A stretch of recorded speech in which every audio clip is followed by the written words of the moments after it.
Avez-vous déjà ressenti cette intuition inexplicable, comme si quelque chose n'allait pas? Ce froid dans le dos qui vous fait remettre en question tout ce que vous croyez être vrai? Je l'ai senti. Et ce que j'ai découvert a failli détruire non seulement l'avenir de mon fils, mais aussi notre relation. Je m'appelle Claire Dubois, j'ai 70 ans et je vis dans une charmante maison en pierre à la périphérie de Marseille, en France. Un endroit où le temps semble passer plus lentement, entre les vignes et l'arôme du pain frais chaque matin. Je vis seule depuis le décès de mon mari, Michel, il y a 5 ans. Notre fils unique, Antoine, était ma raison de continuer. La maison où j'habite appartient à la famille Dubois depuis 3 générations. Les murs en pierre calcaire, typiques de la Provence, racontent les Noëls en famille, les anniversaires célébrés dans le jardin sous le vieil olivier et les dimanches farniantes du vivant de Michel. Il était médecin aussi, comme notre fils maintenant. Il disait que la médecine était une vocation qui coulait dans le sang de la famille, tout comme l'amour du bon vin et les histoires racontées autour de la table. Ma routine est simple et réconfortante. Je me lève tôt, ouvre les fenêtres en bois bleu pour laisser entrer la brise méditerranéenne. Je prépare mon café, fort et aromatique, et je l'emporte sur le petit balcon qui surplombe la mer au loin. Je salue mes voisins, les Laurent, un couple de retraités comme moi, et Madame Fournier, veuve de plus longue date que moi, qui entretient un jardin enviable. Les mardis et jeudis, je vais au marché local pour acheter du fromage, du pain et des légumes frais. Parfois, je m'arrête à la librairie de Monsieur Moreau, où je trouve des romans et des livres d'histoire pour occuper mes après-midi. C'est une vie paisible, mais pleine de petites joies. Et le plus grand d'entre eux a toujours été Antoine. Antoine a 35 ans et est médecin au CHU de Marseille. Intelligent, dévoué et malheureusement parfois trop naïf quand il s'agit de cœur. Depuis tout petit, il avait ce regard rêveur, croyant toujours au meilleur des gens. Je me souviens quand, à 8 ans, il a donné toutes ses économies à un homme de la rue qui lui disait qu'il avait besoin d'argent pour rentrer chez lui. Michel a essayé de lui expliquer que les gens ne sont pas toujours honnêtes, mais Antoine a répondu, avec cette certitude enfantine, s'il a dit qu'il en avait besoin, c'est parce qu'il en avait besoin, papa. Cette même confiance qu'il a portée tout au long de sa vie. À l'école, quand il faisait confiance à ses camarades de classe qui copiaient ensuite son travail. À la faculté de médecine, quand il prêtait ses livres coûteux et ne les récupérait pas toujours. Et maintenant, amoureux. Il y a 2 ans, il rencontre Camille, professeur d'art de 28 ans dans une prestigieuse école privée. Je me souviens bien du jour où il l'a présentée. C'était un dimanche de printemps, le Mistral soufflait doucement par les fenêtres ouvertes de ma cuisine. J'avais préparé de la bouillabaisse, le ragoût de poisson traditionnel provençal qui était le préféré d'Antoine. Elle est entrée chez moi avec un sourire timide, portant un bouquet de lavande et un vin blanc local. Belle, avec des cheveux noirs bouclés qui lui tombaient sur les épaules, de grands yeux expressifs et une élégance naturelle dans ses mouvements. Elle s'habillait avec une simplicité sophistiquée, un chemisier en soie crème, un pantalon foncé bien coupé et un délicat collier de perles. « Madame Dubois, dit-elle en tendant le bouquet, Antoine parle tellement de vous. C'est un honneur de vous rencontrer enfin. » Son accent révélait ses origines du nord de la France plus accentuées, plus rapide que notre accent du sud. Plus tard, elle me racontera son enfance à Lille, comment elle est tombée amoureuse du sud après un voyage scolaire à Aix-en-Provence et comment elle a travaillé dur pour obtenir un poste au Conservatoire des Beaux-Arts de Marseille. Lors de ce déjeuner, j'ai remarqué comment Antoine la regardait. Je connaissais ce regard, c'était le même que Michel me lançait, même après 40 ans de mariage. Un regard d'admiration, de fascination. Comme si elle était la réponse à une question qu'il ne savait même pas qu'elle se posait. Au bout de 6 mois, ils furent fiancés et le mariage devait avoir lieu au printemps suivant, dans la petite chapelle où nous baptisâmes Antoine. Une chapelle en pierre du XIIe siècle, dotée de vitraux qui filtrent la lumière du soleil en motifs colorés sur le sol en marbre. C'est là que j'ai épousé Michel, où nous avons baptisé Antoine et où nous avons dit au revoir à Michel lors de ses funérailles. Les murs de cette chapelle abritent les souvenirs les plus importants de notre famille. Comme toute mère, Je voulais juste que mon fils soit heureux. Alors, même si j'ai trouvé tout un peu précipité, j'ai ouvert mon cœur à Camille. J'ai tout fait pour elle. J'ai partagé des recettes familiales, la tarte tatin que Michel adorait, la ratatouille que ma mère m'a appris à faire, le cassoulet que je prépare les jours les plus froids de l'hiver. Il a raconté des histoires sur Antoine quand il était petit, comment il insistait pour dormir avec son stéthoscope jouet, comment il avait l'air sérieux lorsqu'il examinait ses ours en peluche malades, comment il pleurait lorsqu'il sauvait un oisillon tombé de son nid. J'ai personnellement cousu les nappes pour les fiançailles, avec de la dentelle délicate et des monogrammes entrelacés de leurs noms. Je lui ai montré la vieille malle où je gardais la mantille en dentelle que je portais à mon mariage et que j'espérais qu'elle porterait aussi, suivant la tradition familiale. Je l'ai emmenée voir les meilleurs endroits pour acheter des épices provençales, les antiquaires où elle pourrait trouver des petits trésors pour sa future maison, les jardins cachés de la ville où elle pourrait trouver l'inspiration pour ses cours d'art. Je l'ai invitée au déjeuner du dimanche, je l'ai emmenée au marché de producteurs locaux pour choisir les meilleurs fromages et vins. Je l'ai emmenée au Vieux-Port, le cœur historique de Marseille, où les pêcheurs vendent chaque matin leurs prises directement depuis les bateaux. Je lui ai montré mes endroits préférés, la petite pâtisserie du quartier du Panier qui fabrique les meilleurs calissons, bonbons traditionnels aux amandes, le magasin de tissus du cours Julien où j'ai acheté le tissu pour la robe de baptême d'Antoine, l'ancienne librairie près de la Canebière où Michel achetait ses livres de médecine. Je lui ai enseigné nos traditions familiales, lui montrant comment nous faisions les choses depuis des générations. Comment nous avons célébré le réveillon de Noël avec 13 desserts traditionnels provençaux. Comment nous avons préparé la maison pour Pâques, avec des branches d'olivier aux fenêtres. Comment, le jour de l'anniversaire d'un être cher, nous accrochions ses photos dans toute la maison pour célébrer sa présence dans nos vies. Camille souriait toujours, disait toujours merci. Tu es si gentille avec moi, Claire, disait-elle en utilisant mon prénom comme j'avais insisté. C'est comme si je faisais déjà partie de la famille. Mais il y avait quelque chose qu'il ne pouvait pas définir. Un petit tremblement dans votre voix lorsque vous parlez du mariage ? Un regard lointain quand on évoque le futur ? Ou peut-être était-ce simplement l'anxiété naturelle de la mariée ? J'en ai parlé à mon amie Monique, lors d'une de nos promenades matinales le long de la Corniche, la belle promenade du bord de mer. Je suppose que je suis une belle-mère paranoïaque, avouai-je alors que nous regardions les pêcheurs revenir avec leurs bateaux. Mais parfois, j'ai l'impression que Camille, hésitante. Monique, qui me connaît depuis que nous avons déménagé à Marseille en tant que jeune mariée, a ri doucement. Claire, toutes les mariées sont nerveuses. Tu te souviens comment tu étais avant ton mariage ? Ta mère m'a dit que la veille, elle t'avait trouvé en train de faire une valise en disant que tu allais à Paris. J'ai ri au souvenir. C'était vrai. La peur de l'inconnu, le poids de la décision qui allait changer ma vie à jamais. Je l'avais ressenti aussi. Peut-être que tu as raison. Peut-être que j'ai juste peur de perdre mon Antoine au profit d'une autre femme. Monique me serra doucement le bras. Il ne s'agit pas de perdre, ma chère. Il s'agit de partager. Le cœur d'un enfant a de la place pour de nombreux amours. Ces paroles m'ont réconforté et j'ai décidé d'écarter mes inquiétudes. Camille était jeune, belle, intelligente. Il était naturel qu'elle soit nerveuse à l'approche du mariage. Et Antoine était si heureux, si plein de projets d'avenir. Qui étais-je pour laisser mes intuitions obscurcir ce bonheur ? C'est un mardi pluvieux de novembre que tout a changé. Antoine était de garde à l'hôpital et Camille m'a demandé de l'aider à organiser une fête. Elle venait chez moi après le travail. La pluie tombait abondamment sur Marseille, transformant les rues pavées en ruisseaux scintillants. Le vent marin soufflait contre les fenêtres, faisant vibrer les volets en bois en rythme. J'ai chauffé la maison, allumé la cheminée du salon et préparé la cuisine pour notre réunion. J'ai préparé un dîner simple, une quiche lorraine et une salade aux légumes de mon jardin.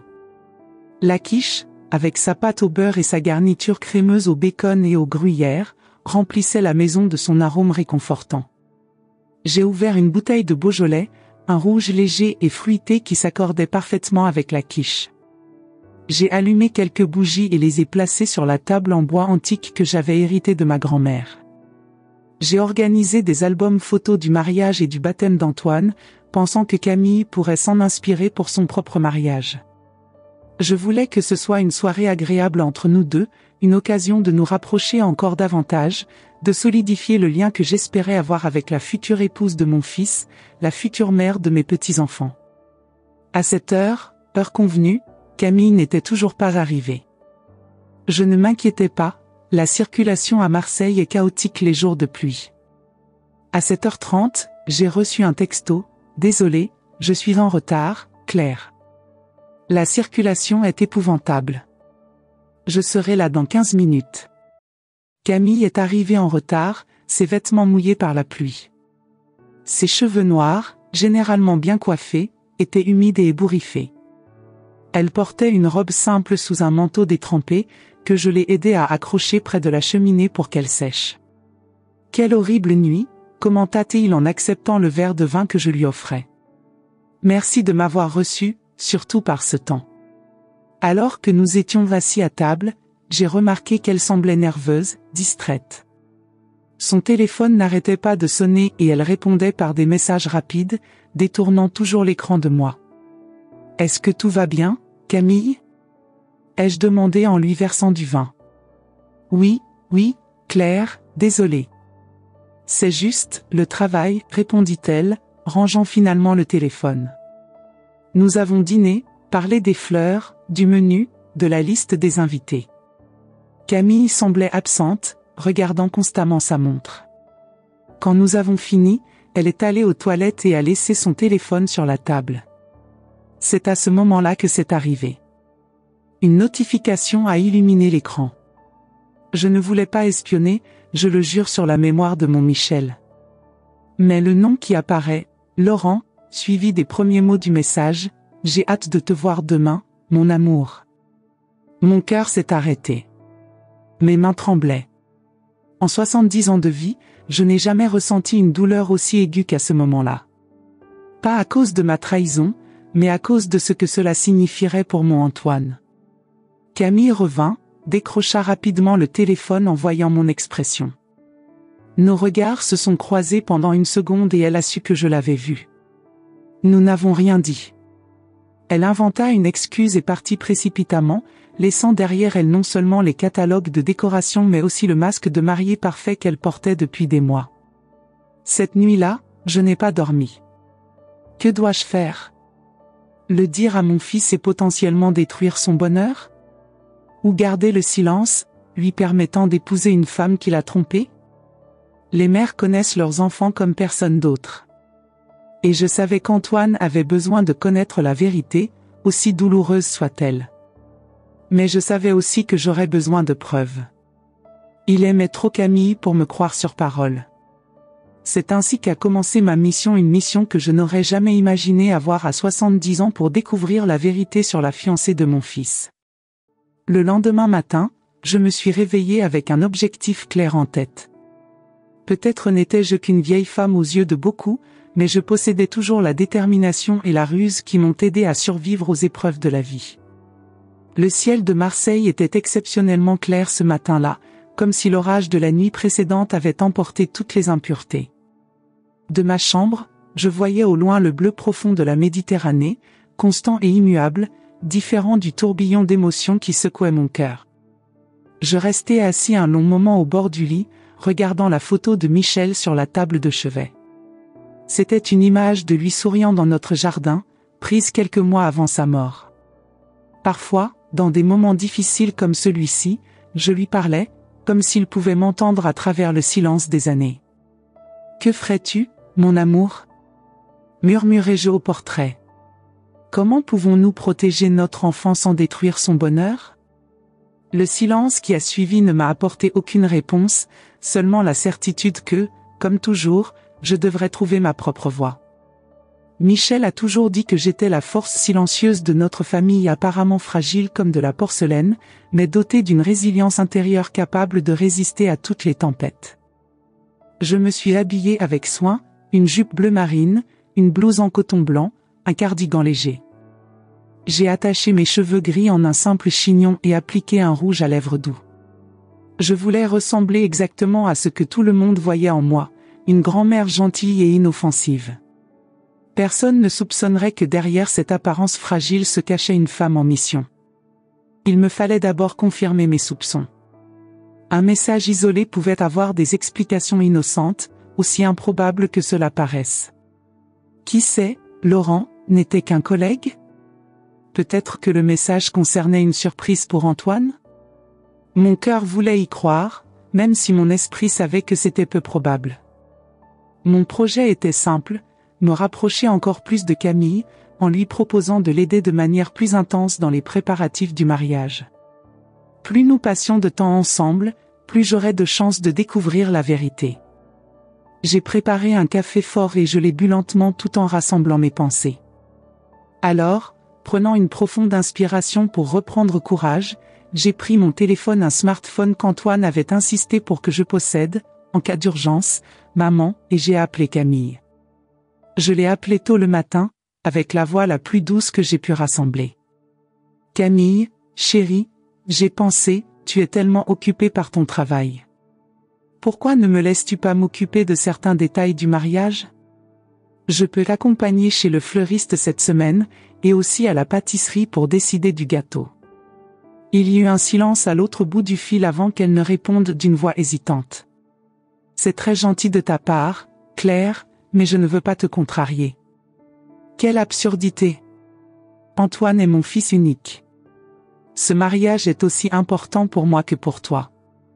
Je pouvais sentir son hésitation au téléphone. Pourrait-elle réfléchir à la manière de m'éviter ? Comment faites-vous pour que vos deux vies soient séparées, celle de fiancée dévouée d'Antoine et celle d'amante secrète de Laurent ? D'ailleurs, continuai-je avant qu'elle ne trouve une autre excuse, Michel et moi nous sommes mariés dans cette même chapelle. Je connais tous les vendeurs locaux, les meilleurs endroits pour trouver tout ce dont nous avons besoin. Ce serait un plaisir de partager ça avec vous. J'ai évoqué Michel délibérément, en faisant appel à la sentimentalité, au poids de la tradition familiale. C'était un coup bas, je le savais, mais nécessaire. À contre-cœur, elle finit par accepter. Nous avons convenu de nous retrouver jeudi, son jour de congé, pour rendre visite au fleuriste du centre de Marseille. Après avoir raccroché, j'ai ressenti une vague de culpabilité.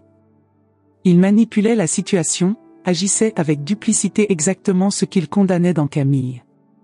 Mais ensuite je me suis souvenu du regard joyeux d'Antoine lorsqu'il parlait de son avenir avec elle, des projets qu'ils faisaient ensemble, et ma détermination s'est renforcée. Si je me trompais, personne n'aurait besoin d'être au courant de cette petite enquête. Mais si j'avais raison. Au cours des 2 jours suivants, j'ai fait ce que je n'aurais jamais imaginé faire, j'ai cherché sur Internet comment découvrir la tricherie. Moi, Claire Dubois, qui savait à peine utiliser un smartphone il y a quelques années, je lisais désormais des articles sur les applications de messagerie, les réseaux sociaux et les méthodes d'enquête. Antoine m'avait offert une tablette à Noël dernier, pour que tu puisses m'appeler en vidéo et regarder des photos plus facilement, dit-il. Maintenant, ce cadeau est devenu mon outil d'enquête. J'ai passé des heures à faire des recherches, à lire des articles sur les signes d'infidélité, sur la manière dont les gens cachent leur liaison. J'ai découvert qu'il existait des schémas communs, des changements soudains de comportement, une surveillance téléphonique excessive, de vagues excuses concernant les engagements, de nouveaux intérêts qui émergent sans explication. Camille présentait plusieurs de ces signes, je m'en rendis compte le cœur lourd.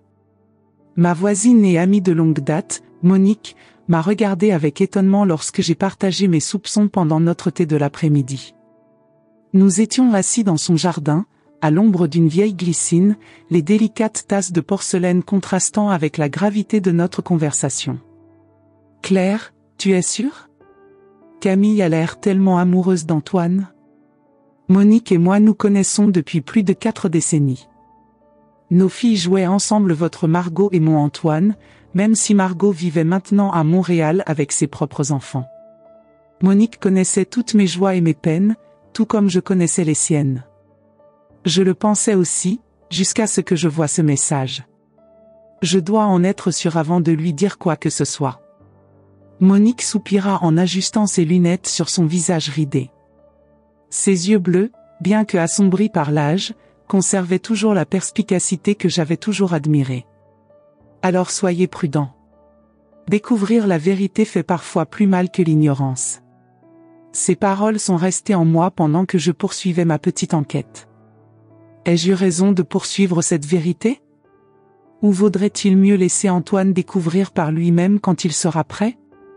Mais ensuite je me suis souvenu du mariage prévu dans seulement 3 mois.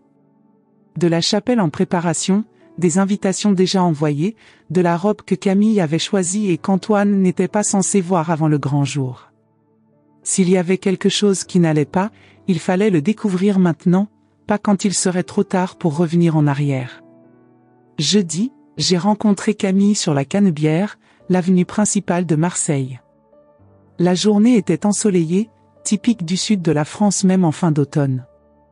L'avenue était animée, comme toujours, des touristes prenaient des photos de la fontaine monumentale, des commerçants locaux vendaient leurs produits, des étudiants se bousculaient pour se rendre à l'université. Camille portait une robe légère à fleurs, ses cheveux noirs attachés en une tresse lâche. Elle paraissait ainsi plus jeune, presque vulnérable. Pendant un moment, j'ai remis en question mes soupçons. Comment cette jeune fille, qui souriait timidement en me voyant, pouvait-elle vivre une double vie? Claire, c'est bon de te voir, dit-elle en m'embrassant sur les joues à la française. J'ai apporté une liste des arrangements auxquels je pensais pour l'église et la réception. Elle semblait nerveuse, vérifiant constamment son téléphone. Nous avons visité le fleuriste, une petite boutique près du Vieux-Port où l'arôme des fleurs fraîches envahissait chaque recoin de l'espace. Le propriétaire, Monsieur Lefebvre, était une vieille connaissance de la famille. Il avait fourni les fleurs pour mon propre mariage il y a près de 50 ans. Madame Dubois. Quel plaisir de vous revoir, s'est-il exclamé en m'apercevant. Et ce doit être la fiancée du jeune Antoine? Alors que Camille discutait des arrangements de pivoine et de rose, j'ai remarqué à quel point elle hésitait lorsque nous mentionnions des dates précises, comme si elle hésitait à s'engager complètement. Ensuite, nous nous sommes rendus dans un charmant café de la place aux Huiles pour discuter d'autres détails. L'endroit était cosy, avec des tables en fer forgé sous un auvent rayé et une vue sur le vieux port où des bateaux colorés flottaient doucement sur l'eau. C'est à ce moment-là que j'ai remarqué. Chaque fois qu'elle recevait un message, un petit sourire apparaissait sur ses lèvres, différent du sourire qu'elle faisait à Antoine. C'était plus intime, plus secret. Des problèmes au travail? J'ai demandé innocemment quand elle a répondu au 3e message en moins d'une demi-heure. Non, juste une collègue qui a des questions sur un projet, répondit-elle rapidement en rangeant son téléphone d'un geste presque coupable. Hochant la tête, j'ai fait semblant de croire. Nous avons parlé du menu de réception. Antoine voulait quelque chose de traditionnel provençal, tandis que Camille préférait une approche plus moderne, avec des influences de la cuisine internationale. Il est tellement ancré dans la tradition, commenta-t-elle avec un léger soupir. Parfois, je me demande si je ne serais pas plus heureux avec quelqu'un qui partage davantage cette vision. Cette phrase a déclenché une alerte dans mon esprit. C'était une petite fenêtre sur ses doutes, sur l'hésitation que je remarquais. L'amour n'exige pas que nous soyons égaux, répondis-je prudemment, seulement que nous respections nos différences. Elle hocha distraitement la tête alors que son téléphone vibrait à nouveau. Le café était à moitié fini lorsqu'elle s'excusa. Claire, je dois établir une connexion rapide. Je serai de retour dans quelques minutes. Je l'ai regardée s'éloigner du café, parlant avec enthousiasme au téléphone, faisant des gestes qu'elle n'avait jamais fait avec mon fils. Son visage était illuminé, ses yeux brillaient avec une intensité qu'il montrait rarement en présence d'Antoine. Quand il revint, ses joues étaient roses, ses yeux brillaient. « Tout va bien ?» j'ai demandé. « Oui, où en étions-nous ?» Nous avons continué à parler de mariage, mais j'avais le cœur lourd. Les preuves s'accumulaient, mais elles n'étaient toujours pas suffisantes. Il avait besoin de quelque chose de concret, quelque chose qu'Antoine ne pouvait pas nier ou expliquer comme un malentendu. La semaine suivante, Je lui ai proposé de récupérer des échantillons de tissu pour décorer les tables d'un magasin du quartier du Panier. Ce vieux quartier, avec ses ruelles étroites et escarpées, est le cœur historique de Marseille. Des maisons colorées aux volets en bois écaillés sont serrées les unes contre les autres, les vêtements sèchent sur des lignes tendues entre les fenêtres, de petites boutiques d'artisanat et des cafés confortables se cachent à chaque coin de rue. Camille m'a envoyé l'adresse par message et m'a dit qu'elle ne pouvait pas m'accompagner car elle avait un rendez-vous à l'école où elle enseignait une réunion des professeurs qu'elle ne pouvait pas manquer.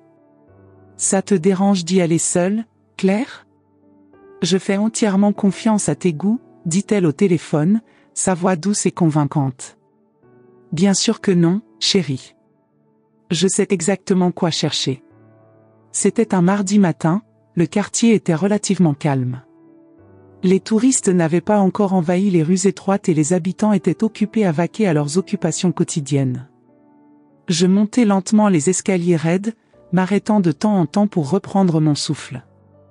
À 70 ans, ces ascensions étaient plus difficiles que je ne voudrais l'admettre.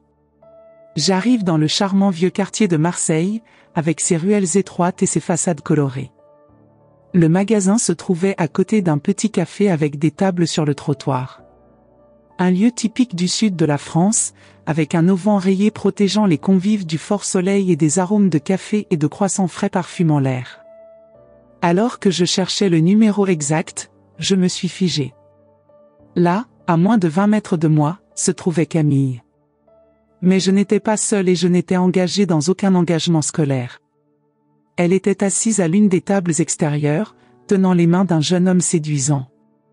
Il était grand, avec des cheveux noirs coupés courts et des lunettes à monture discrète encadrant des yeux expressifs. Il s'habille bien, avec l'élégance sans prétention typique des intellectuels français blazer sur un simple t-shirt, pantalon bien coupé. Il la regardait comme Antoine la regardait, avec une adoration totale. Et pire encore, elle le regardait de la même façon. Il n'y avait aucun mystère, aucun doute. C'était le regard d'une femme amoureuse. Je me suis rapidement cachée derrière une fenêtre. Mon cœur battait si fort que j'avais peur qu'il puisse l'entendre même à cette distance. Mes mains tremblaient tellement que je pouvais à peine attraper mon téléphone. Avec des doigts maladroits, j'ai ouvert l'appareil photo et pris quelques photos du couple. Ils parlèrent intimement, se touchant le visage, complètement inconscients du monde qui les entourait. Elle riait comme elle le faisait rarement avec Antoine libre, insouciant, sans cette tension dont je réalisais maintenant qu'elle était toujours présente lorsque nous étions ensemble. À un moment donné, il s'est penché et l'a embrassée d'une manière qui ne laissait aucun doute sur la nature de leur relation. Ce n'était pas un baiser entre amis, ni même une aventure informelle. C'était le baiser d'amants dévoués, qui partageaient une profonde intimité. Les larmes coulaient sur mon visage ridé. Ce n'était pas seulement un message suspect. C'était une affaire complète, sous nos yeux, pendant que mon pauvre Antoine travaillait sans relâche à l'hôpital, rêvant de son avenir avec cette femme. Une femme âgée qui passait par là a remarqué mon état. « Madame, est-ce que tout va bien ? Avez-vous besoin d'aide ?» J'ai rapidement essuyé mes larmes, me forçant à sourire. « Je vais bien, merci. » Juste une poussière dans les yeux. Elle hocha la tête, pas entièrement convaincue, mais continua son chemin. J'ai jeté un dernier regard sur le couple, qui payait maintenant l'addition, prêt à partir. Camille vérifia sa montre calculant probablement le temps dont elle disposait avant de devoir retourner à l'école, pour entretenir sa façade. Je suis rentré chez moi dévasté, les photos alourdissaient mon téléphone comme du plomb. L'appartement qui semblait autrefois accueillant était désormais imprégné d'un sentiment de trahison. Je m'asseyais dans mon fauteuil préféré, celui où je voyais la mer au loin, et je pleurais comme je n'avais pas pleuré depuis la mort de Michel. Que faire maintenant ? Comment puis-je montrer cela à mon fils sans lui briser le cœur ? Ou serait-il plus cruel de lui permettre de se marier sans le savoir ? J'ai passé l'après-midi dans un tourbillon d'émotions. Colère que Camille ait trompé mon fils. Tristesse pour les souffrances qu'Antoine allait affronter. Peur qu'il ne me croie pas, que notre relation soit endommagée. Et, je dois l'admettre, une petite partie de moi aussi s'est sentie trahie, elle était entrée dans nos vies, avait gagné notre confiance, et tout cela était basé sur des mensonges. Ce soir-là, Antoine est venu dîner avec moi, comme il le faisait régulièrement. C'était une tradition que nous maintenions depuis qu'il quittait la maison pour étudier la médecine. Une fois par semaine, généralement le mardi, il venait chez nous pour un dîner fait maison et quelques heures de conversation. C'était notre moment privilégié, où il m'a parlé de son travail, de ses rêves, de ses projets.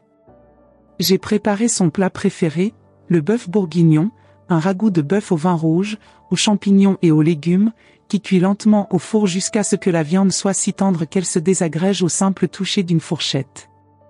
C'est la recette que ma mère m'a apprise, elle-même apprise de sa mère. L'arôme riche et réconfortant remplissait toute la maison, rappelant des souvenirs de dîners de famille, de rires partagés autour de la table.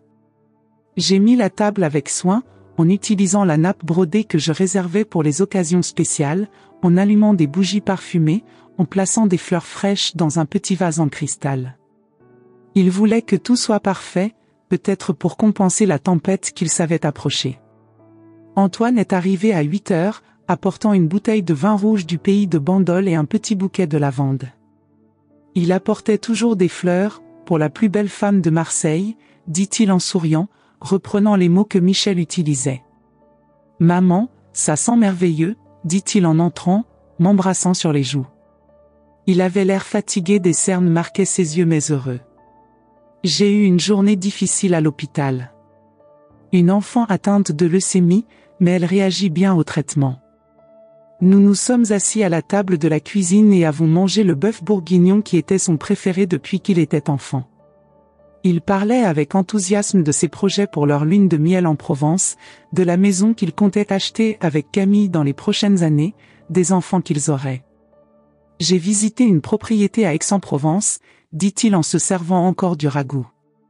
C'est une petite bastide du XVIIIe siècle, avec un jardin où les enfants pourraient jouer. Elle a besoin d'être rénovée, mais elle a du potentiel. Camille pourrait avoir un atelier pour son art et je pourrais faire le déplacement à l'hôpital tous les jours. La Bastide, comme on appelle les maisons traditionnelles de Provence, était le rêve d'Antoine depuis qu'il était étudiant. Il a toujours voulu élever ses enfants à la campagne, loin de l'agitation de la ville, au contact de la nature. Est-ce que Camille est enthousiasmée par l'idée ? Ai-je demandé en essayant de garder ma voix neutre. Eh bien, elle préfère être plus proche de la ville, à cause de son travail à l'école. Mais je pense qu'elle adorera quand elle verra cet endroit. Nous prévoyons de le visiter le week-end prochain. Chaque mot était un poignard dans mon cœur. J'ai regardé son visage heureux, ses yeux qui avaient le même éclat que ceux de son père, et j'ai su que je ne pouvais pas le laisser continuer dans cette illusion. Mais je savais aussi que j'avais besoin de plus de preuves, quelque chose qu'il ne pouvait pas nier. L'occasion se présente lorsque, entre une bouchée et une autre, Antoine mentionne. « Ah, maman, Camille va à Paris la semaine prochaine. Conférence d'art moderne. Elle reste 4 jours. Je pensais te demander de rester avec moi quelques jours, puisque je serai seule. » J'ai essayé de garder ma voix ferme lorsque j'ai répondu. « Bien sûr, mon chéri. Je serais heureux de passer quelques jours avec toi. » Super.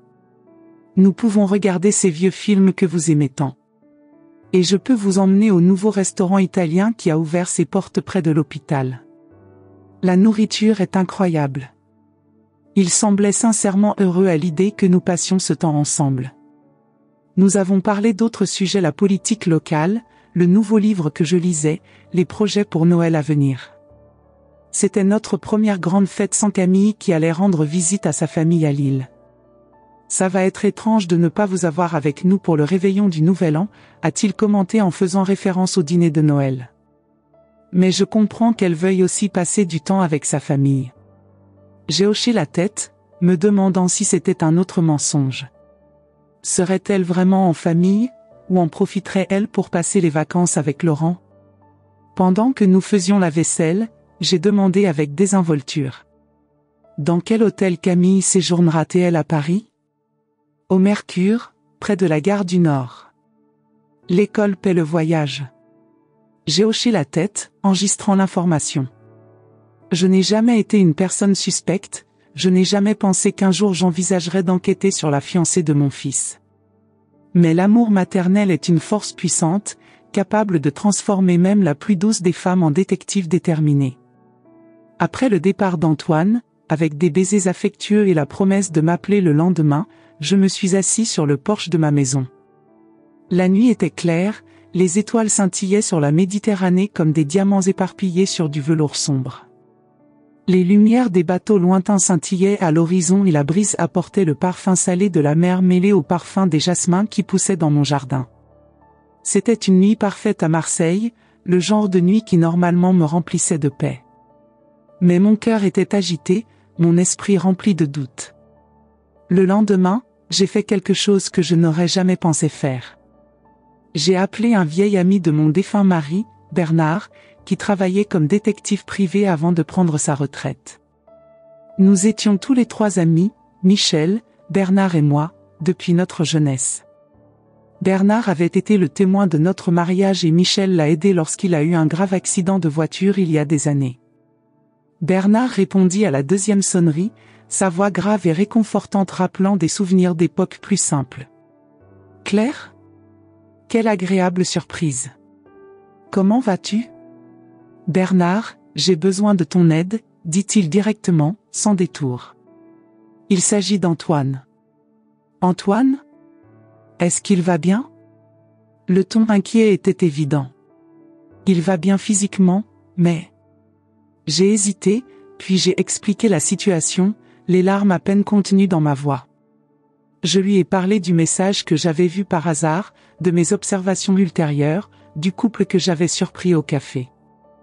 Il y eut un long silence à l'autre bout du fil. Alors Bernard soupira lourdement. « Claire, dit-il d'une voix grave après avoir entendu mon histoire, es-tu sûre de vouloir suivre cette voie ? La vérité n'est pas toujours le meilleur remède. Je veux que mon fils soit heureux, Bernard. Vraiment heureux. Ne pas vivre dans le mensonge. » Un autre soupir. « Très bien. Je vais t'aider. » Bernard nous propose de nous retrouver le lendemain, dans un petit café éloigné du centre, où il est peu probable que nous rencontrions quelqu'un que nous connaissions. J'acquiesçai, ressentant un mélange de soulagement et d'appréhension. Je faisais un pas qui allait changer à jamais la vie de mon fils, et peut-être aussi notre relation. J'ai passé la nuit éveillée, à me retourner et à réfléchir à toutes les possibilités. Et si j'avais tort ? Et s'il y avait une explication innocente à tout cela ? Et si Antoine ne me pardonnait jamais de m'immiscer ainsi dans sa vie ? Mais ensuite je me suis souvenu du baiser dont j'avais été témoin, de la façon dont Camille regardait Laurent, et j'ai su qu'il n'y avait aucune explication innocente possible.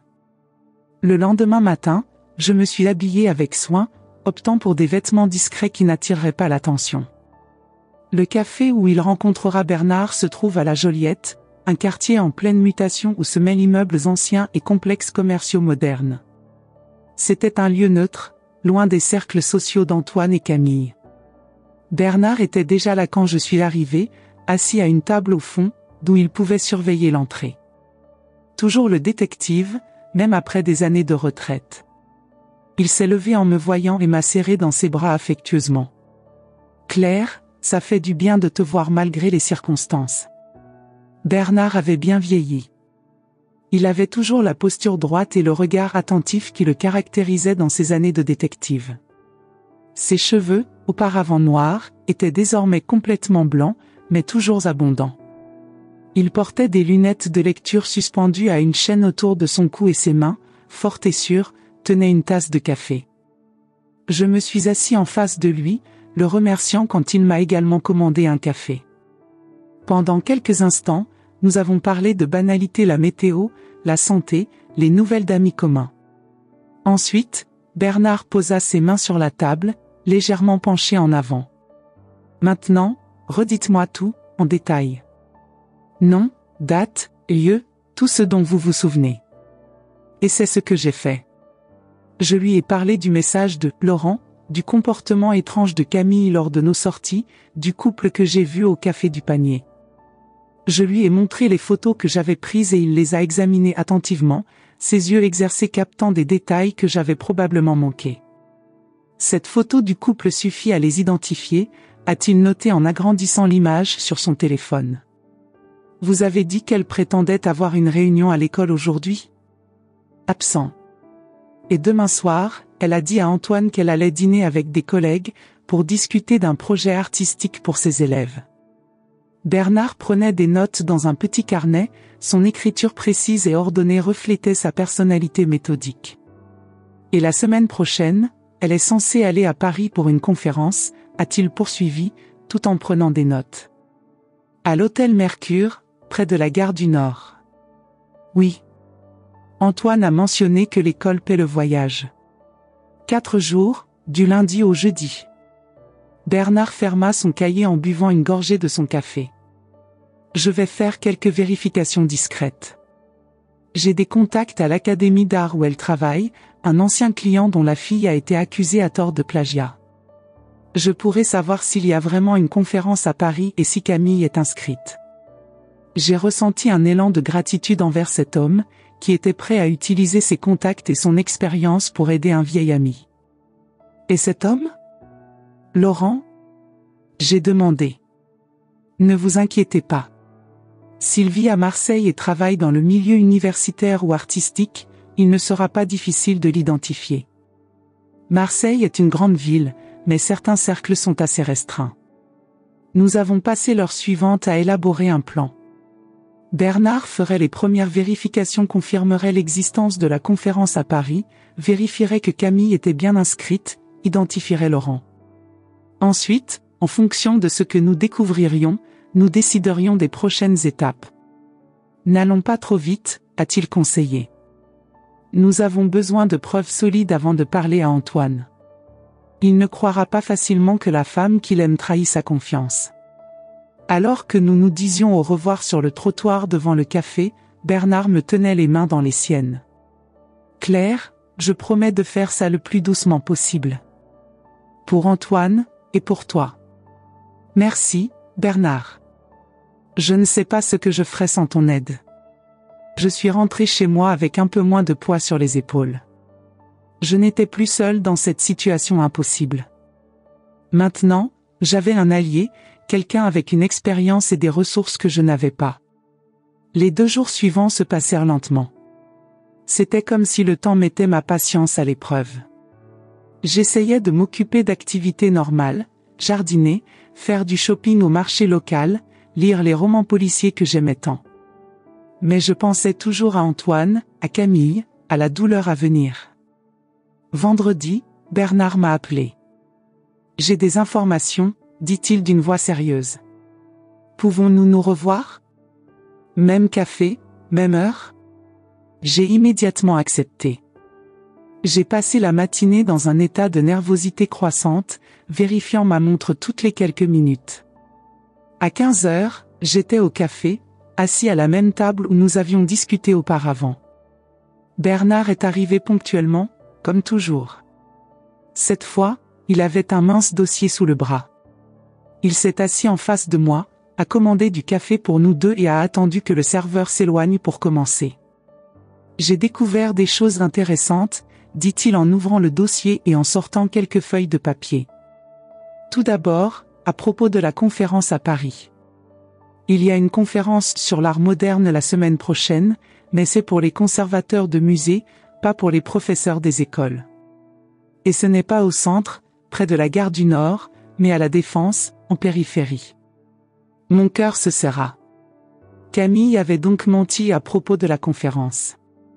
Deuxièmement, à propos de Laurent, poursuivit Bernard en me montrant une photo. C'était le même homme que j'avais vu avec Camille, désormais dans un contexte formel, en costume, aux côtés d'autres universitaires devant un bâtiment universitaire. Il s'appelle Laurent Girard, professeur d'histoire de l'art à l'université d'Aix-Marseille. Célibataire, 34 ans. Professeur d'histoire de l'art. Probablement dès qu'ils se sont rencontrés, lors d'un événement académique. Que as-tu découvert d'autre? Il a une maison de campagne à Cassis, à une vingtaine de kilomètres de Marseille. Une vieille propriété qu'il a héritée de ses grands-parents.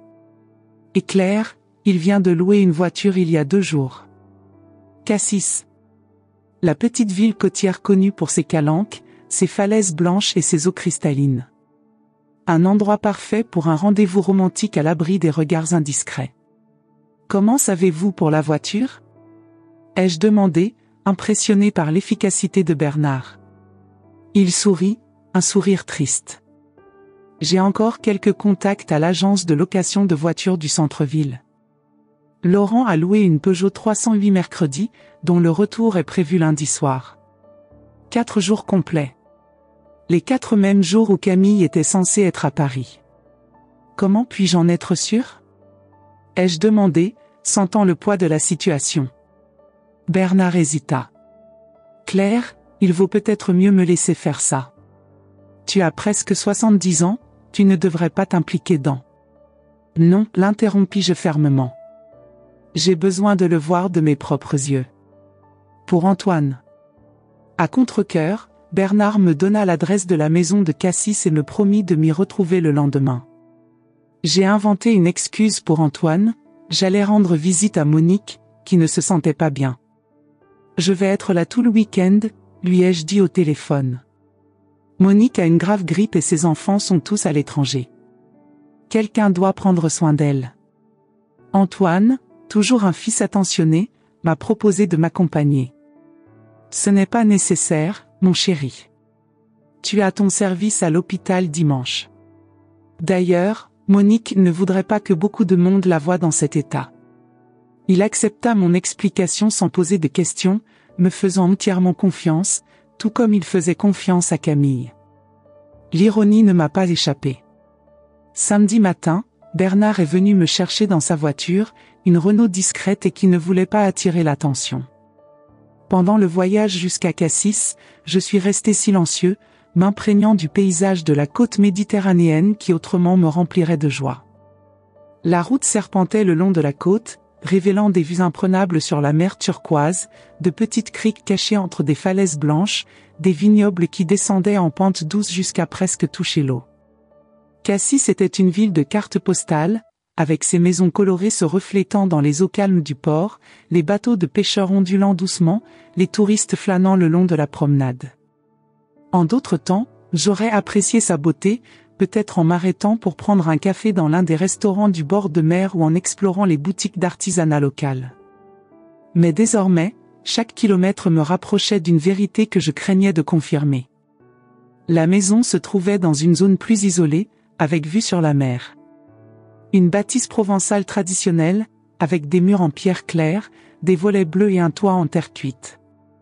Tout autour, cyprès et oliviers formaient un tableau parfait, comme ceux que l'on voit sur les cartes postales de la région.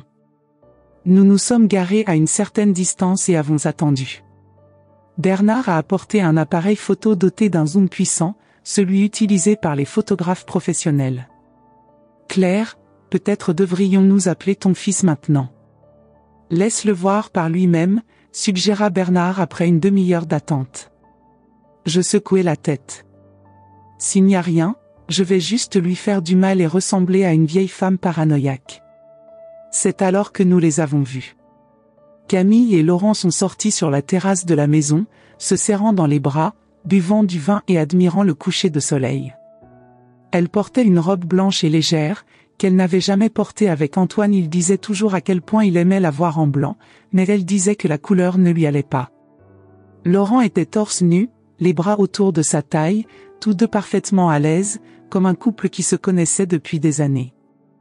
Bernard a pris plusieurs photos pendant que je regardais, ressentant chaque instant comme un coup de couteau. Lorsque Laurent l'embrassa passionnément en l'appuyant contre le mur de la terrasse, je détournai le regard, incapable de continuer à regarder. J'en ai assez vu, murmurai-je. Sur le chemin du retour, j'ai pleuré en silence. Pas pour Camille, pas pour la trahison elle-même, mais pour ce qu'elle ferait à Antoine. En tant que mère, j'ai toujours essayé de le protéger de la douleur. Quand il est tombé et s'est égratigné les genoux quand il était enfant, quand sa première petite amie a rompu avec lui au lycée, quand il a perdu un patient pour la première fois en tant que médecin réside. J'étais toujours là, lui offrant du réconfort, des conseils, une épaule sur laquelle pleurer. Mais cette douleur, ce serait différent. Plus profond, plus permanent. Et je serais le messager. Bernard a essayé de me consoler. Il va souffrir maintenant, mais vous évitez des souffrances bien plus graves à l'avenir. Et s'il ne me croit pas? Ai-je demandé en essuyant mes larmes. Et s'il pense que j'invente tout ça parce que je n'approuve pas le mariage? C'est pour ça que nous avons les photos, Claire. Une preuve qu'il ne pourra pas nier. Preuve. Preuve de trahison. Des mots froids et cliniques pour décrire quelque chose d'aussi dévastateur que la fin d'un rêve. Lorsque je suis revenue à l'appartement d'Antoine, il a immédiatement remarqué que quelque chose n'allait pas. Maman? Que s'est-il passé? As-tu pleuré? Son appartement était confortable, une petite oasis d'ordre au milieu de sa vie bien remplie de médecins.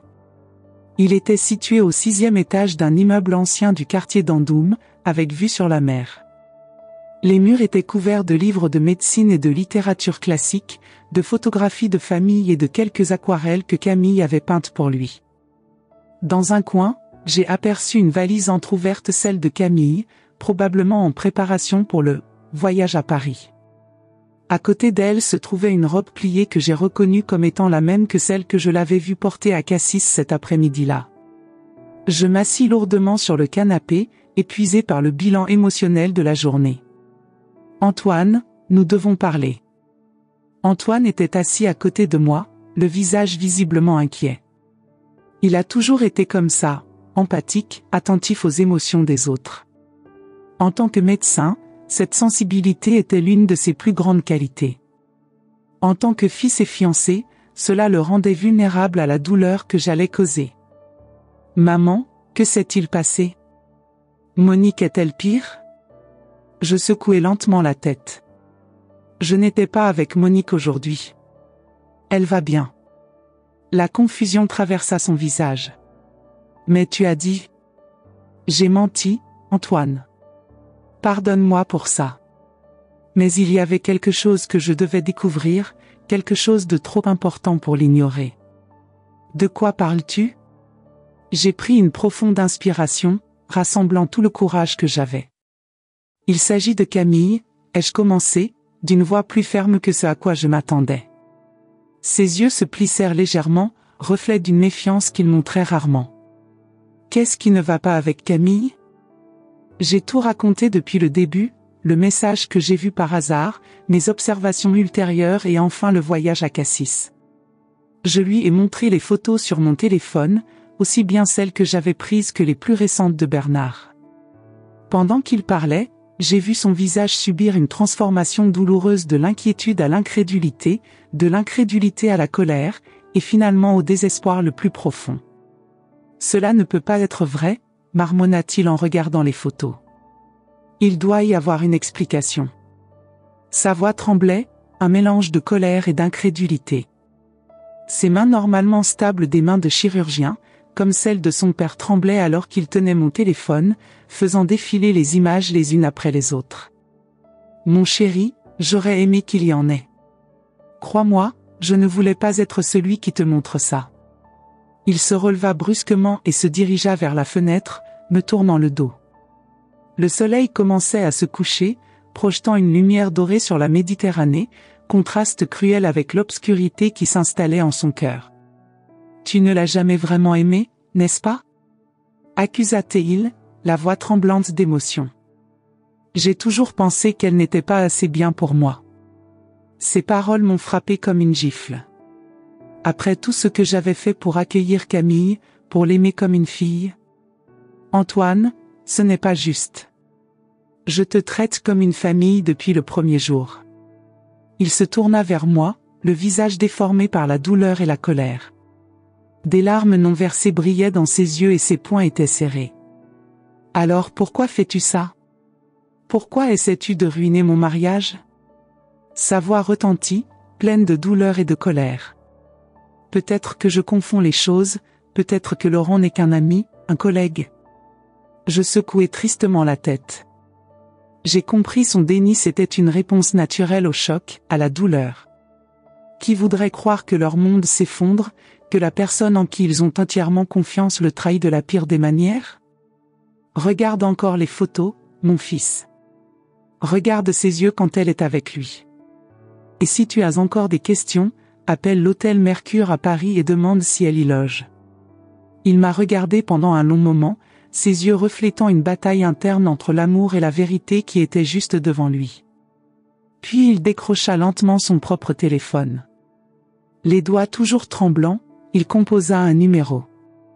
Bonjour, je souhaite confirmer une réservation au nom de Camille Moreau pour la semaine prochaine. Il y eut une pause pendant qu'il écoutait.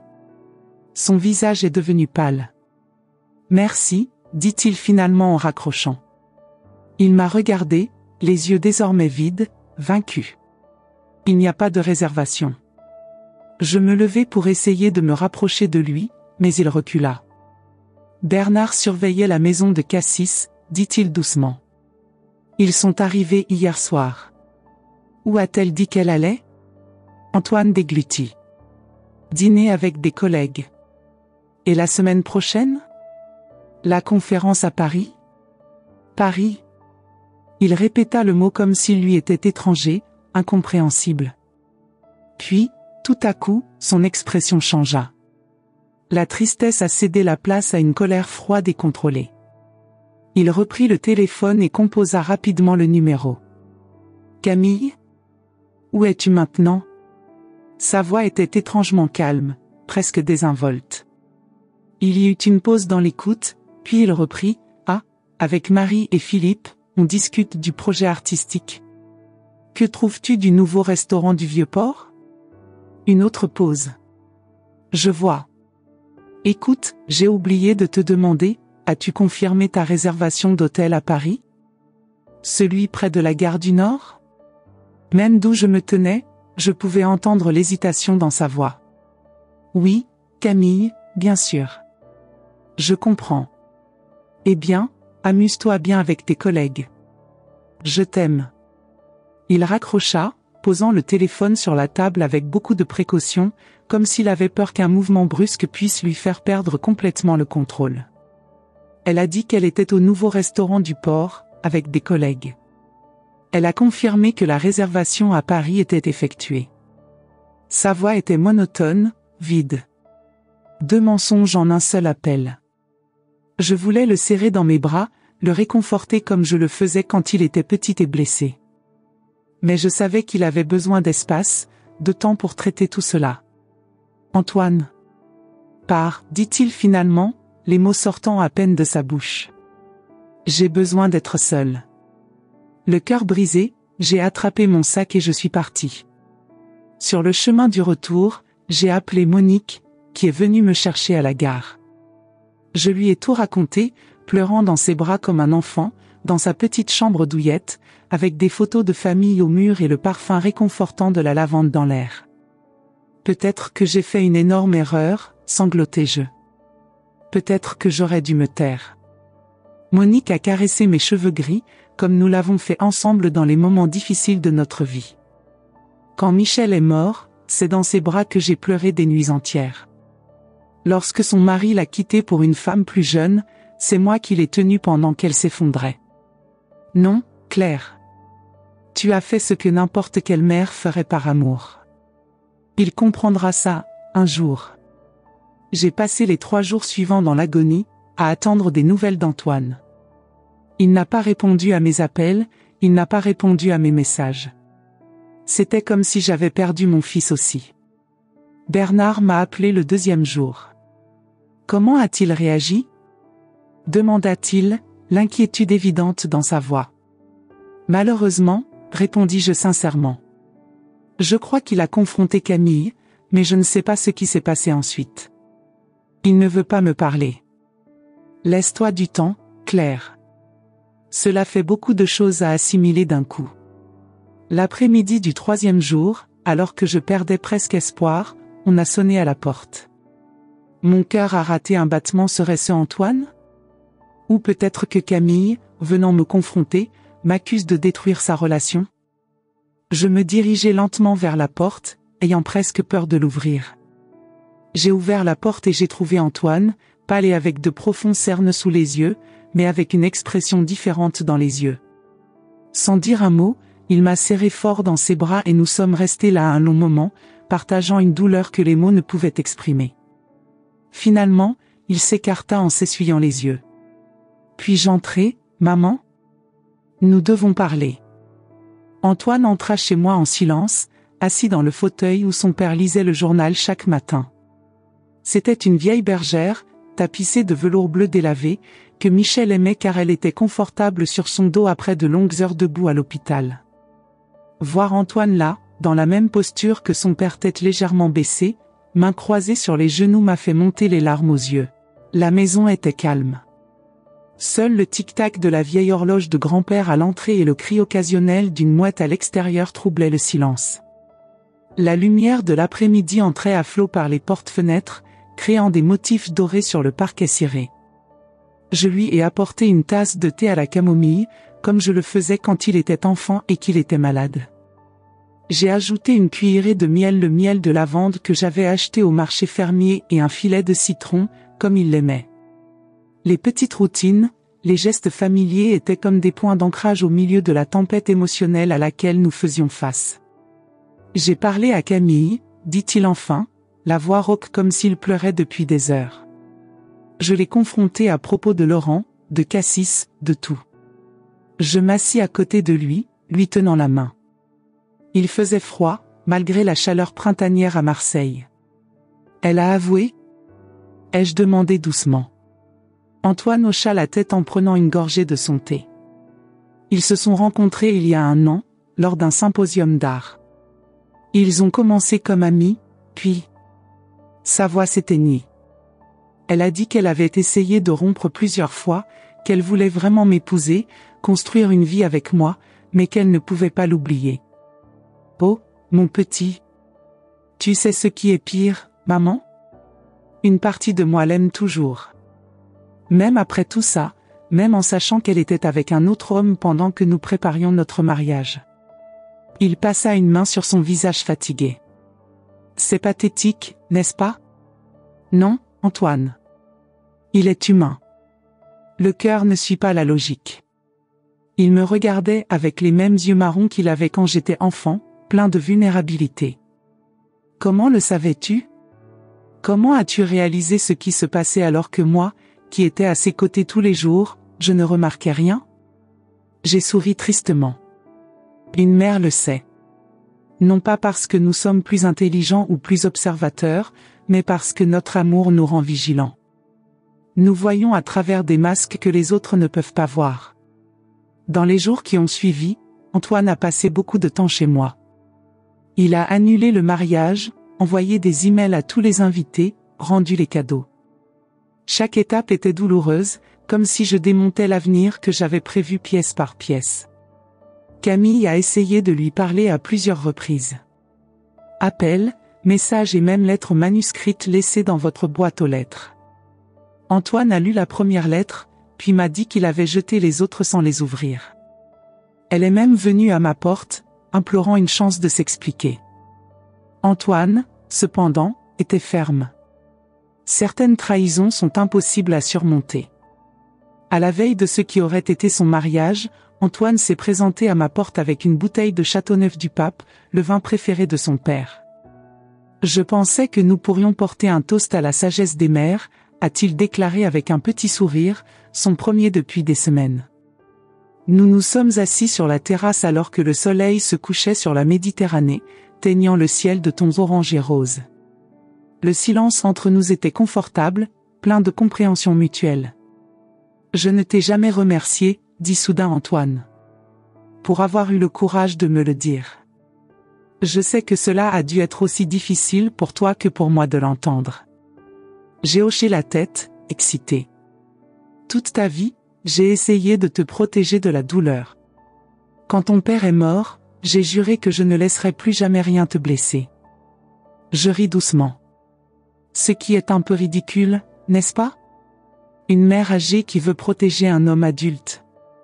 Ce n'est pas ridicule, dit Antoine en couvrant ma main de la sienne. C'est l'amour. Nous restâmes silencieux, regardant les premières étoiles apparaître dans le ciel nocturne. Tu sais, dit-il finalement, même si ça fait mal en ce moment, tu m'as sauvé de quelque chose de bien pire. Imagine si nous nous étions mariés? Si nous avions eu des enfants? Et puis j'ai découvert. Je n'ai pas pu retenir les larmes qui coulaient sur mon visage ridé. Une mère c'est toujours, Antoine. Toujours. 6 mois se sont écoulés depuis cette nuit. La douleur n'a pas complètement disparu, ses blessures mettent du temps à cicatriser, mais Antoine allait de l'avant. Il reprend le travail avec un enthousiasme renouvelé, courant chaque matin le long de la corniche, la belle promenade du bord de mer de Marseille. Petit à petit, il a retrouvé sa joie de vivre. Quant à Camille, on a appris qu'elle avait déménagé à Lyon avec Laurent. Peut-être avez-vous trouvé le bonheur que vous recherchiez. Ou peut-être qu'un jour, je répéterai le même schéma. Ce n'est pas à moi de juger. Un après-midi d'automne, Antoine m'a invité à déjeuner dans un petit restaurant du Vieux-Port. Quand je suis arrivé, j'ai remarqué qu'il semblait nerveux, vérifiant constamment sa montre. Suis-je en retard?